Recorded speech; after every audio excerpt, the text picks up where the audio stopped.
Yeah. So, David, welcome. Thank you very much really for accepting to come to speak to us today.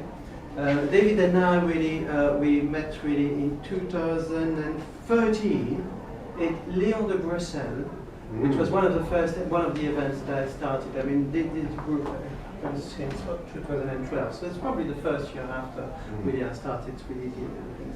And apparently on LinkedIn we've got 21 connections. Wow. Connection. Yes, I just noticed that. That means we've both been networking properly. Yeah, that's good. But on Facebook, only one. But you quite late coming with I got Facebook. two profiles. You quite late. I do on my business side. Okay. Maybe you're friends with the other 4 or 5. Oh well, never mind that. Anyway, David studied really engineering really at Lancaster University, and also you did know that. I do remember. Okay, thank you. Because you looked a bit surprised. And also really at Cambridge really, and studied production methods and management. More about it later. Now he's currently director of Give Me Gold. Gives me gold. Gives Me Gold. Yes, thank you very much. He's very keen to help businesses to move forward. Yeah. His experience is broad and extensive. I mean, you probably read really what he said earlier really in his opening on the blurb that I sent, the teasing that I sent. But his experience is certainly very broad. He came through working professionally in accountancy, engineering, manufacturing, financial advice, sales and management. And he's looking for innovative companies who would like some financial support from the UK government, and that was particularly in the accountancy business as well. As a business consultant, he gives advice to small and medium-sized businesses aimed at greater growth and profitability. At the moment, he's on a mission to bring hope, the promises of a better life, to those who want more, or self perhaps. Who doesn't So want I'm more? sure that he will tell us more now about this. So, Thank you, Jean-Francois, for that magnificent introduction. So, yes, I'm David. I'm very grateful, I'm very excited to be able to talk to you guys this evening. It's an honour and a privilege. And what I'd like to say is that the topic that I'm going to speak about is how to be happy and healthy, hopefully at 100. Obviously we won't all get to 100, but there might be a way we can make the odds fall more closely in our favour than they would otherwise. So if one person gets something positive as a result of anything I say this evening, then that will be a big win for me. So let's hope that happens. But I'm going to go off topic a bit because while I was trying to put this together, my mind got completely dominated by the need for hope and hope in my life. And what I'd like to say is that children and adolescents need hope as much as they need anything else. We are less in a closed environment nowadays because we've got all sorts of technology that tells us things. But for people who are over 50, we went through a large slog of our life without computers, technology, mobile phones, or information that we have on the scale we have it today. So we were dependent on other people. And Angela Mayo was saying, people don't care how much you know, people don't know what you do. People are much more interested in how you make them feel. And that leaves a resounding impact. And on young people, that impact is massive. So in my own life, my first year at secondary school, I was age 11. Summer term, we had the option of playing tennis. So I thought, hey, this sounds exciting. I went along, and the tennis coach, who was really the woodwork teacher, told me to go away. You'll never ever be able to play a racket sport. So I went off and I did hockey after a fashion, or softball or something like that anyway. But I survived, but my tennis career died a death. And 10 years later I was at university, and one of my friends with the patience of a saint took me on the squash court and fed the ball to me. I never hit it, but I did end up losing 27-0 to our head of department, who had been educated at Cambridge and had played squash throughout his public school childhood. So it was a no contest. But I went on to play squash at club level for 20 years, and I got coached by the man who coached his daughter to number 3 in the world. So I was no great shakes, but I was okay. So, you know, I sometimes think of Kasper Schmeichel, son of Peter, and, you know, the question I would pose to myself is, had he been adopted rather blood relative, would he still be a Premier League goalkeeper playing for Leicester City? And of course, I think he would. Whereas had Kasper Schmeichel been born into another family, no, he wouldn't. So we're that much related to what we do. Anyway, so the other thing is, like, I went through a difficult period of adolescence. I was totally confused about my sexuality, and I understand that that's not far from the norm among all areas of community. But the result for me was I went off topic and started playing with drink and drugs. I had friends who did drink and drugs, and I kind of gave up education, found myself working on a building site. But I had an auntie in Ireland who I respected and loved, and one evening she and my cousin said to me, "Do you know what? You're bright enough, you should try to get to university, you could probably do it." Oh, that's all I needed to be told. And I set that in mind. I went back, the last day of leaving the building site to move forward. I got told by the Chippy foreman, when asked what I was going to do now. And he'd heard my response, I'm going to try to get to university. He looked at me, he said, "Look, you'll never get to university." And as Jean-Francois said, I did not only get to university, but like 7 or 8 years later, I was doing a postgraduate course at Cambridge. So, you know, these things that we say to people deprive hope. So we also have to think very positively about what we say to ourselves, give ourselves hope, be kind to ourselves, be nice to ourselves, but always be kind to other people. And I would say always try and encourage people, however we think their chances might be of achieving what they feel like they like to do. So that's that little aside. So I had a dream. At 24, I had a dream that one day I might own a successful business. The satisfaction of being, 10 years later, I got started by buying franchise and the satisfaction of being in charge came at a huge cost. Having a growing family meant ever-increasing financial needs, and meeting those needs meant working super long hours for more and more days every month. It was a labour of love. I'd do whatever it took for my beautiful wife and lovely kids. Over the years, clients came telling tales of misfortune, their former accountants. Some had got sick, others had died. One even went to prison for GBH. My business couldn't kill me. It never made me rich, but it could indeed ruin my most important relationship. So I felt trapped, and eventually divorce freed me to set up and move on. So now I'm going to talk to you about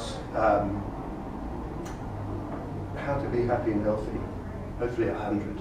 And I've got 4 sections that I'm going to address, some of which will be extremely brief, some of which will be longer. So there are 4 headings that I put. One's general, one's mindset, one's money, and the other's health. So hopefully it won't take too long, and it'll be at least be interesting.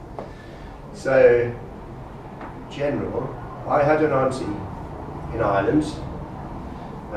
She lived in a village called Tunivara, and I used to go and sit down with her and listen to what she said, and I'd always hoped that eventually she'd regale me with some tales of her youth when she was cycling a bicycle around Ireland and dodging the British soldiers.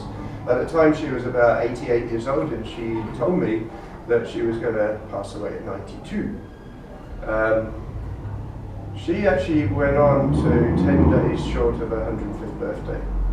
So it was quite a surprise. She'd been ill in her 50s or so she hadn't been in the best of health throughout her life. And that's kind of what happened. On her 100th birthday, she went on a flight in a private plane. So, you know, good inspiration. And she hadn't even planned to live to 100, but she did it. And that kind of happens. So it's like a bit of a lottery. So one of my thoughts was, supposing you actually planned, what could happen then? So I've collected a couple of stories. One's this woman called Frith. In around 2000 or 2004, she competed in the over 65 age group of the World Games in Sydney, and she was completely unopposed. So she actually won the 100 metres, the javelin and the shot put. She died at 104 years old. I heard about her at a Tony Robbins event, and I went on Google to check my facts, and I found that they absolutely corroborated. One night on my way home, I was living near Croydon at the time. I was looking at the Croydon Advertiser, and there was a little story about this guy who'd been mugged. He'd been mugged in the street, 3 or 4 youths, and he turned on them and he sent them flying. He sent them scarping. And it turned out that he was actually 100 years old and still a member of his local boxing club. So there are plenty of exceptional people around who are doing things that others of us might feel like we couldn't and shouldn't do at our age. So what we kind of limit ourselves through our minds. It's a really important concept for me.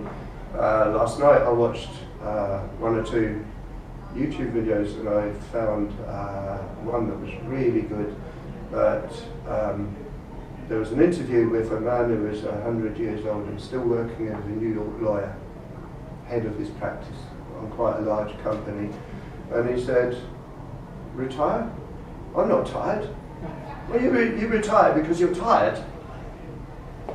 So retirement is a kind of thing that's pushed upon people who work, which by then a lot of people got so pissed off with their work that they really embrace retirement. For other people, the work has been totally all-consuming. So I met a guy who's a partner at KPMG. He told me that typically a partner at KPMG dies within 2 years of retirement because they go from a frenetic level of activity to zero, and do nothing kills you. So I'm a believer that if you don't use your brain, if you don't use your body, you will in time lose functionality from both of those things. So that's kind of coloured my life, my existence, my past. So on mindset, who knows about the law of attraction? So I think probably I wasn't aware how much I knew about the law of attraction until the last week or 2, and I picked up a book called The Secret, and it encapsulated a lot of the things that people who've been in the space of self-education, self-improvement, the things that they've said. So effectively, in concept, in essence, the law of attraction is that you can have whatever you want. If you think about it, you can have it. And I would say that the majority of people in the world don't set themselves big enough targets. and they're also reined in by convention. So for me, like, I moved away from conventional employment into doing something else that, I was still shackled by a commitment through my family, and the financial needs which shackled me to my business for years. So mindset is quite important, significant, law of attraction. Actually, in my own experience, it's really something that works, and it's responsible for some major things in my life too, which came to mind. One of them was that I was married for 24 and a half years to a woman, 2 lawyers as children, now lawyers, and I think about 2/3 of our marriage was happy, and then it went downhill. I think she thought I should be earning a lot more money than I was. Sometimes it was a struggle, because what I found in an accountancy business is that it wasn't really scalable. So we needed more money, get kids to a decent school in a decent area, nicer house. I had to work harder. Working harder took me away from the family. Not being there built resentment in her eventually. And of course she was comparing me with her friends who were lawyers earning money that they could almost write checks themselves. So I was miserable, pissed off with life, and I started to revisit and explore myself, my sexuality for the first time for years. And one day I was getting on a train and I was talking to a friend who actually cared about me in Manchester, and I told him, my story about how it is. It wasn't good. So, and he said to me, look, David, he said, you need a plan. If you don't have a plan, you're going to go around and twist the mate. I thought, oh, okay. And then the train came in. I knew he hated talking to me if I was on the train, so phoned down, on the train, sat back. All right, the plan, what should the plan be? And it kind of came to me in a jiffy that the optimum plan is going to be to get divorced when my 14-year-old son gets to 18. So, yeah. 3 days after his 18th birthday, it was Easter Sunday, she passed me an envelope with a draft divorce petition. So I didn't have to do very much at all. She did all the organising. I did trump her along the way. 6 months earlier, I did suggest it. She was expecting me to give her the paperwork, but she said, oh, you didn't do it, so I got on with it. Perfect. I thought it was Christmas, not Easter. Yeah. And then there's the story of my dad. So my dad was a highly intelligent man. He's probably unlucky with his adolescence, his childhood. He had the war at those years when other people are getting into whatever they're going to get into. He hadn't done very well in his education, and it was unforgiving in his day. He didn't get 2 chances. So he come back from the war, he had a job. His job wasn't really what I would think was fulfilling. But he was bright, but he was inconsistent. But I did notice recently, I picked up a piece of paper from his work, British Iron and Steel Federation, which later became BSC, and I noticed that all the people who were mentioned in the minutes of the meeting were major, lieutenant and captain. They all had ranks from their military past, and that carried forward got them the prominent positions at the time. My dad was just a private, so yeah, he didn't have anything. But if he had been more consistent and possibly more diligent, he'd have done much better. But I was with him. He'd been a talented artist, and when he retired, he got into doing art for other people, a bit commercially, sign writing and things like that. And it got to the stage where he couldn't cycle to John O'Groats or Land's End, which he'd done into his 70s, and his only option was now to drink. My mother had passed away a few years, and he was drinking from midday kind of onwards. One day there was a need to get a urine sample. I went round, unusually, I volunteered, and he was sat in his chair, and I was waiting what seemed like an eternity for him to produce the little bottle.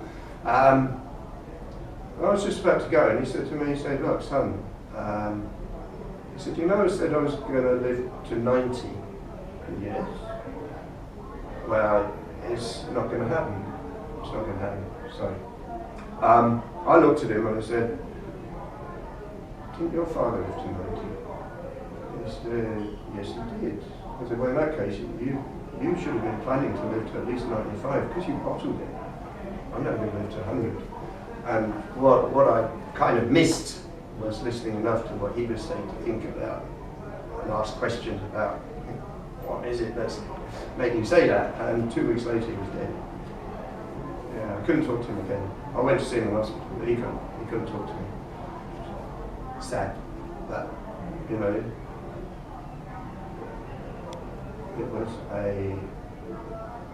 it was a moment, and I'm going to come back to that. I'm going to come back to that and show how that's related to the law of attraction. But what I would say on mindset is that if we decide that we want something, then we can have it. And I decided that in that moment I'm going to live to 100. And what it did was it saved my life and the life of my youngest brother. And I'll tell you how a little later on. Let's move on and do money. So if you believe in the secret and the law of attraction, you can have everything you want. If you don't believe in it, it won't happen. So I've seen evidence it can happen, does happen, will happen. So I'm a believer, and it pays us to believe. It does, definitely. So some of us have got pensions, some of us have got big pensions. Self-employment generally doesn't give you a big pension, and you know, when you have a family and a divorce, your pension ends up like being decimated. So I have to think about what I want and how I want it, and I feel very lucky that I've got a residual income business where what I do now will have a big bearing on what happens when I'm 80 and 90, when I actually may well need more money because we can't be sure that we'll have national health service in 25 years' time.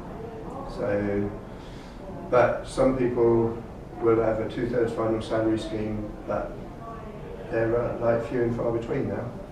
So, you know, not everyone's okay to 100. So everyone's got to think about how you could finance it. How could you finance it? But if you have hope and faith, then the law of attraction will find a way if you want it.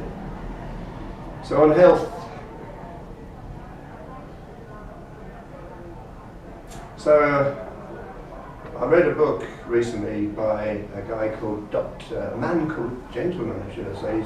He's a doctor in New York. He was a heart surgeon. He still holds the world record for the longest surviving pig-to-pig heart transplant. His name's Dr. Stephen Gundry. Some people have said less than kind things about some of the things that he's derived and factual accuracy, but I read his book, The Longevity Paradox, and it had within it some wonderful advice on what to eat and the benefits and drawbacks of what we choose to have in our diet. I think as a result of reading that book, I'm going to eat more. I'm already eating more avocados, more pistachios, more walnuts, and more dark chocolate, more red wine, and less white wine. I think no processed food unless it's an emergency. No fast food. Yeah, just things that are becoming a no-no. I stopped drinking milk. now drink almond milk. Oh, like if I go somewhere and someone's making tea, I'll have milk that's going. I'm not a card-carrying, anti-milk person. But it was pointed out to me that humans are the only species that drinks the milk of another species, and we're also the only species that drinks milk beyond infancy. Yeah, no other creature does that. And in my day, it was thought that drinking fresh milk was going to be good for you. Now there is information around which suggests that that's rubbish. People would hope that milk might solve a problem of osteoporosis, osteopenia, those sort of things. But it's now deemed that it actually exacerbates those conditions. So we live in a changing world where we're discovering all the time about what helps and what doesn't help us. So, yeah. There's two things though that we are gifted with when we're in our youth. They're naturally occurring in our bodies. One of them is nitric oxide. We produce it in relative abundance as teenagers and in our 20s. And as we get older, our natural production of it reduces. So nitric oxide was discovered in its relevance to the human body in 1992, and some scientists won the Nobel Prize for Medicine in 1998 for realizing the enormity of that discovery. We can live 5 minutes without oxygen. We can't live 5 seconds without nitric oxide. Dead that quick. And end up with shortening your life as a result of that experience. So there are two things. So I partnered up with a man who's into, he's one of the world's leading experts on nutrition and fitness together. I've always been into health, but the male definition of health, I think women are much more clued up generally, but the male definition of health is exercise. So I've been doing exercise like significantly more than average since I was about 24, 25. And I still do lots of exercise, but I really missed out on understanding nutrition and taking an I didn't have any interest in nutrition up until a few years ago. And someone invited me to look at high-food business that was rapidly expanding across the world. I did my due diligence. I went to some of their events, and I went to Tanzania on a charity mission. I met the founders, already highly successful business people. In fact, this was a give back project, as they were already running successful businesses. I tried and was amazed by their natural wellness products. So I kind of chose to get involved when I got invited, and now I help other people to grow their businesses and to build their futures and to make their dreams come true. So that's Nitro Nutrition. And this program that we've got has only been launched in the last couple of weeks, but it's all about balancing our diets between fats, carbohydrates and protein. So on a plate of food we've got a balanced amount of each of those. And by doing that we are controlling and maintaining our blood sugar levels consistently through the day. So I don't know if any of you get periods where you start to flag and you start to think, oh, and you think, am I going to wake up? But that's blood sugar. That's actually often doing that. It's between and what we tend to do is we tend to get hungry and then eat more than we need. So we then go the other way and we get a spike, so for our physiology it's much better if we can make it balanced and maintained through the day. So we have a program. If anyone's interested in finding out more, I've got a couple of videos I could send, so just send me a text, John Francois got my number, or talk to me, which is probably just as easy. So my father, my father helped to save my life and that of my youngest brother, Chris. What happened was, having decided that I want to live to 100, I started asking people I met, would you like to live to 100? Most of them said no. And the reason turned out that they all assumed that they were going to be ill and a burden to other people. So why would we want to live to 100, feel like that, not be able to do anything for ourselves? So I came up with the idea of being happy and healthy at 100. And I went out to Turkey. When I found out about this wellness business, part of my due diligence was to go to Turkey, to go to a convention. I wanted to know what sort of organisation this was and whether it was kosher or not. So I sat there in a 3-day convention in Antalya and I listened to what all the speakers said. And one of them said that when someone new tries our products, I always get them to get a blood test. And then he said, because then I can do that again after 3 months.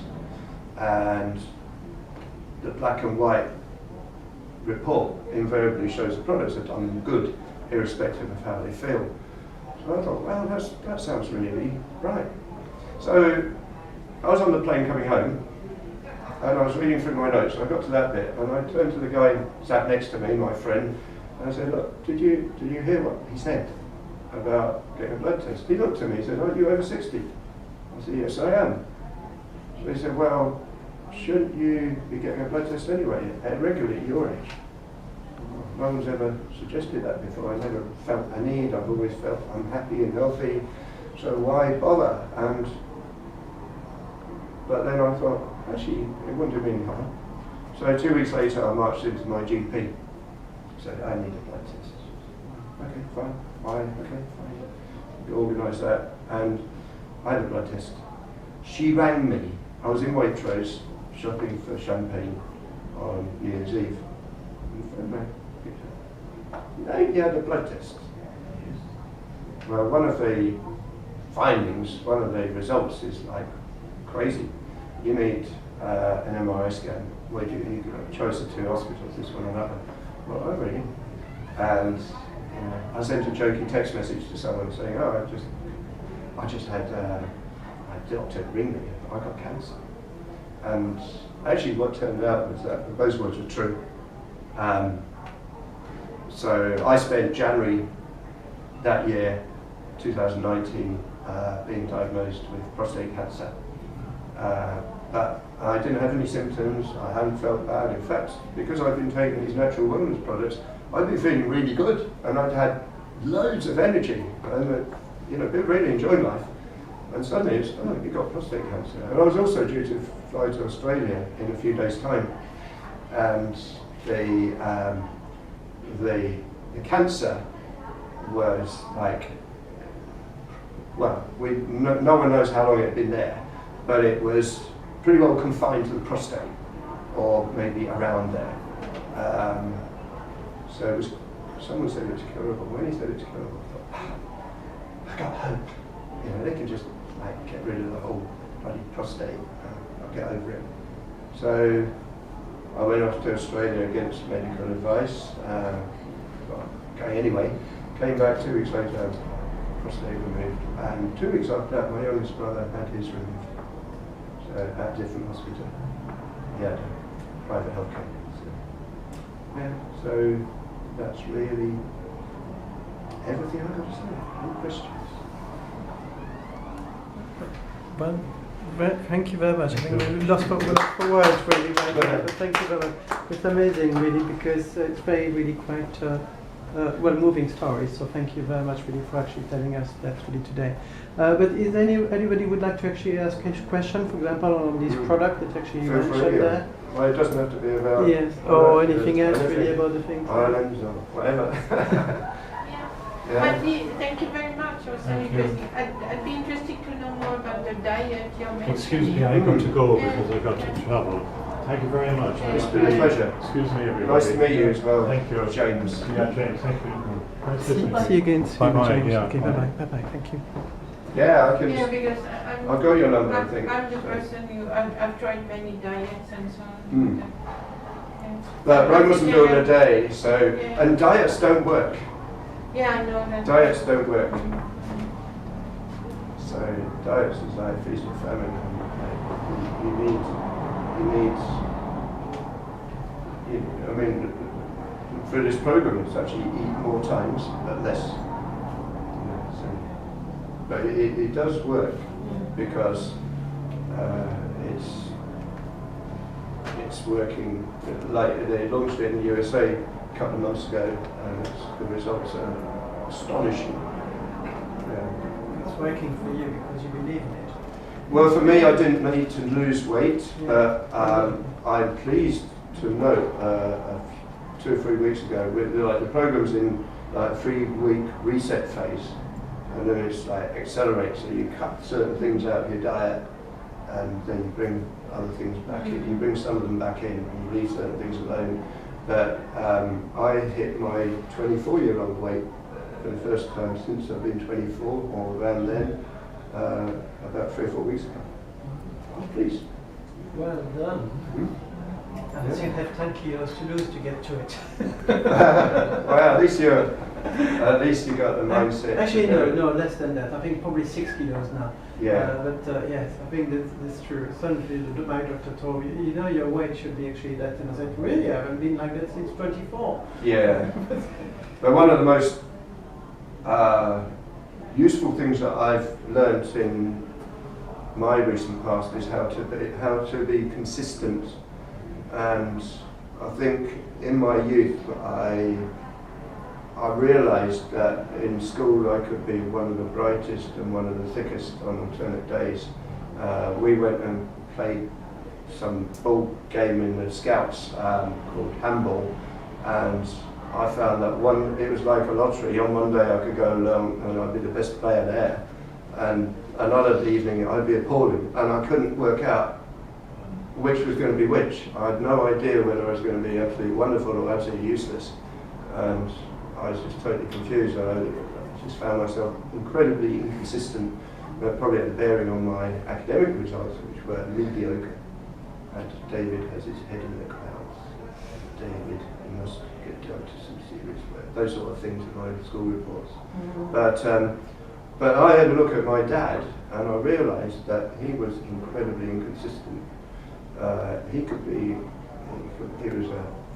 On balance, he was a really nice man, but he could be really nasty. I saw a friend of his come to the door one day when I was 8 years old. I was looking out the bedroom window, and I saw him tear into a friend. I had no idea what it might have been about, but I just figured he got out the wrong side of the bed that day, because that seemed to happen on 2 or 3 days. And I kind of tried to work out how I could remedy that in myself, and it became more necessary when I started my own business, in that I felt that if I'm not performing, I should be on the beach with the kids. What's the point of being at work if you're not going to get paid and you're going to feel like a waste of space? Just go and enjoy life. So I started going swimming. So every morning I started going for a swim, swam a kilometre, and then after about 20 years I realised that swimming releases endorphins and makes you feel really good after 20 minutes. And then I thought, so why get out after half an hour? So I changed my kilometre to a mile. I was probably excessive in my, because I'd swim every morning and then I'd go and play squash in the evening. So I was using lots of energy, and I realise now that I was actually depriving my immune system of that energy. So, but what I realised, what I was in those days, because I ran my own business, I called the shots. I could shut my office and go and meditate, which is the most useful thing that I learned at university. I could decide how I wanted my day to go, and I always had that swim. But when I left, when I sold the business, I then was like, oh, how do I cope now? Because sometimes I had to go to a meeting in the morning. Oh, you can't go for a swim. You're not going to be at the meeting if you have to travel. So, like, how am I going to work that? And then I realised that if I did some push-ups instead, and then had a cold shower for 30 seconds, that was going to work instead. So, and then when I was 60, I decided to do 1 push-up for every year in my life, so I started doing 60 push-ups. And if I couldn't go for a swim, I did 60 push-ups. Oh, I went for a swim. And then I had a cold shower for 1 minute. But that's changed now. So right now, I do 65 push-ups every morning. I either drive or run to the pool, which is 1.25 kilometres. I swim a mile and I run home again. And if I run home, then I have a shower, and the last minute of the shower I put it on cold, because Dr. Gundry will give all the technical information if you look at his book, The Longevity Paradox. But by putting your body through coldness from a cold shower, you actually do yourself a lot of good. It peps up your immune system. It's true. Actually, I have Scandinavian ancestors with my mother, and that's exactly what they do in Scandinavia. You know, they alternate cold and hot showers, or they plunge in cold water in winter, and all these things, and they're very healthy nations, you know. But I have a question regarding luck. If you believe in the rule of attraction, the law of attraction. Yeah. Do you believe in luck? You don't believe in luck, then don't you believe some people are more lucky than others, whatever their happens? I'm lucky. I'm really lucky. But I had when I was about 23 years old, I was sat outside a pub on the South Bank, and a friend of my brother's was saying to me, "Whoa, you're incredibly lucky." And I think it's you come out of university, you got a degree. And I kind of thought, do you know what, I earned my luck. I manufactured my luck through effort and hard work. And we do create our luck by what we do. But like I say, I think we don't often aspire enough.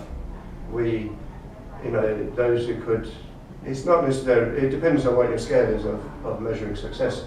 You know, not everyone needs to be chairman of ICI or even Apple to be, accomplished. There's completely other different things that people could aspire to. But I think generally we don't set our targets big enough. I'm massively surprised at my capacity to learn at 65. Because and also generally I look at myself and think, when I was at school, we had teachers who were approaching retirement, and they were so slow.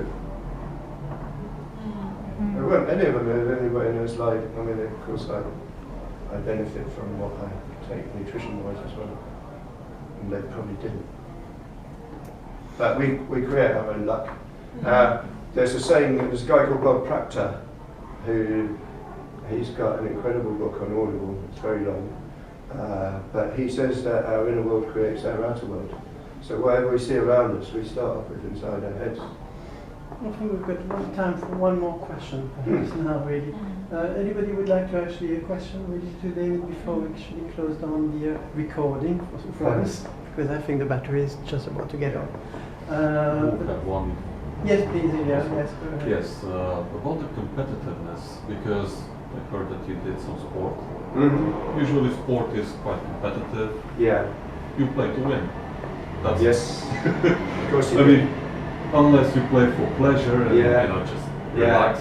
Yeah. If you play sport, you always play to win. Yes. So, did that help you in your way to achieve success? Did that transfer in? Did you get that from the sport, or you just it's something? What I feel is that we've all got our own psyche. So when I started my accountancy business, it just so happened that we were having kids at that time, and someone who I met through squash was also someone we knew through National Childbirth Trust, and he ran a law practice, and I played him at every sport he could think of, which was racquetball, squash, snooker, billiards, like a lot, pool, and there was only one thing in common with everything, was he won every time. So for him, he was much more focused on winning. Maybe he's just more, I doubt he's more bright, but he was definitely more focused on winning. It was a big, important factor for him. I think for me, the hardest I've ever felt like playing at squash has been when I've been playing for a team. You know, and then the results over a season on a league of 3 people playing in a side in a squash club would be such that everyone, and it wasn't just me, but everyone would play themselves stupid. Excellent. Well, thank you very much indeed, David. It's really very good. That will be available on YouTube later. Well, maybe after I come back from holiday next week. My pleasure. But thank you very much indeed. I really enjoyed it. Thank you very much.